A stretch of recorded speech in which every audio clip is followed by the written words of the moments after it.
Minnesota bench hoping to get this winning run across here in the 10th. It's carried by Dan Gladden at third. Bases loaded, one out. Infielders are sort of halfway at second and short. Pena in a jam. The Twins are going to win the World Series. The Twins have won it. It's a base hit. It's a 1-0 10-inning victory.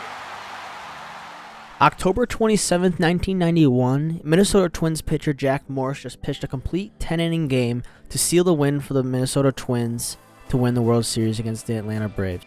As a heartbreaking loss for the Atlanta Braves, noted from the worst the first year, they came out just short. And while they lose another World Series the very next season, something else was happening just north of Atlanta.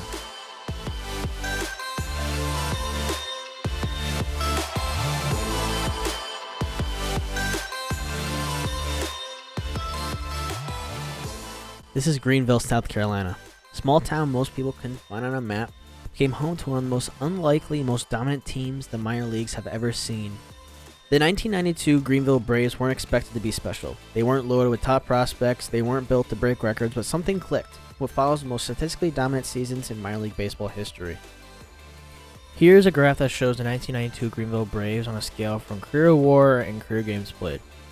Here are the players that accumulated 0 games played and 0 WAR. These players would be Ed Olisea, Mike Hostetler, Hector Roa, Judd Johnson, Marcos Vasquez, Don Strange, Steve Swall, Tim Gillis, Preston Watson, Darren Ritter, Aubrey Wagner, Andy Nieslek, Dennis Burlingame, Jose Almeida, Pat Kelly, and finally Lee Heath.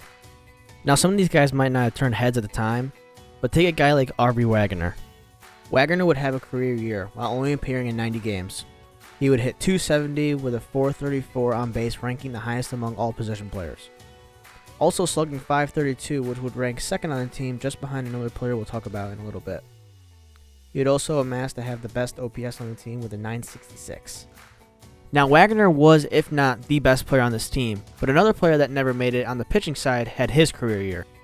Dennis Burlingame would start in 25 of the 26 games he appeared in, with 84 strikeouts, having 3 complete games, 2 shutouts, and pitching 151.2 innings, all ranking second on the team. He was one of the top pitchers on already one of the best pitching staffs in minor league history. Now everyone knew the Braves had the top pitching in the 1990s in their dynasty with the likes of legends of Maddox, Glavine, and Schmaltz. But the same would go for their affiliate down in Greenville. The Greenville pitching staff was one of the best of its era, ranking as the #1 team in every main pitching category, having a team ERA of 2.64 and the only team with a sub-3 ERA, a WHIP of 1.151, and a team strikeout total of 1,010, while being the only team to eclipse that 1,000 strikeout mark, and a team total of 24 shutouts throughout the season. Now with their pitching being so dominant, they needed a strong offense. And strong offense they did have. Now I could show you all the categories they led on screen, but I don't think they'd all fit. So I'll just give you a rundown and a rapid fire of everything that they led in. Run score in a game, runs, hits, doubles, home runs, RBIs, stolen bases, walks, batting average, on base, slugging, OPS, total bases, all while having the youngest average batter in the Southern League. Melvin Neves chipped in 18 home runs, 23 doubles, and got on base .381.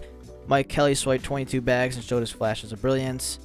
And Tony Tarasco finished with 140 hits. And you might know Tony from this clip. In right field, Tarasco going back to the track, to the wall. Yep, that's our boy Tony arguing away. Now, if we take a look back at our graph, we can see that there's 2 dots that stand alone, and we'll get to those players right now. We'll first go over this dot here. At just 21 years old, Javi Lopez was already making waves as a part of an electric squad, hitting .321 with a .362 on-base percentage and a .507 slugging, 16 home runs and 28 doubles.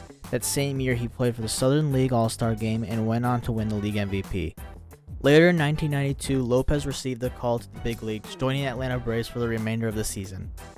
Lopez will go on to become a cornerstone of the Braves' 1990s dynasty, known for his powerful bat and steady presence behind the plate.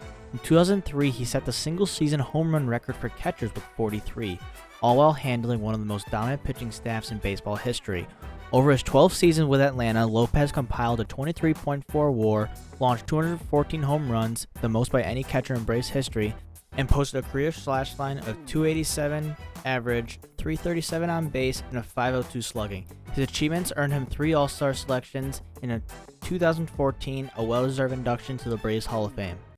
Let's finally take a look at this final player. In the summer of 1992, the Greenville Braves received a 19-year-old shortstop named Chipper Jones, the first overall pick in the 1990 MLB draft.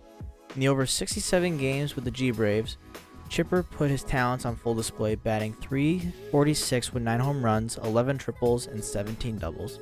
Braves fans were witnessing the birth of a dynasty in real time.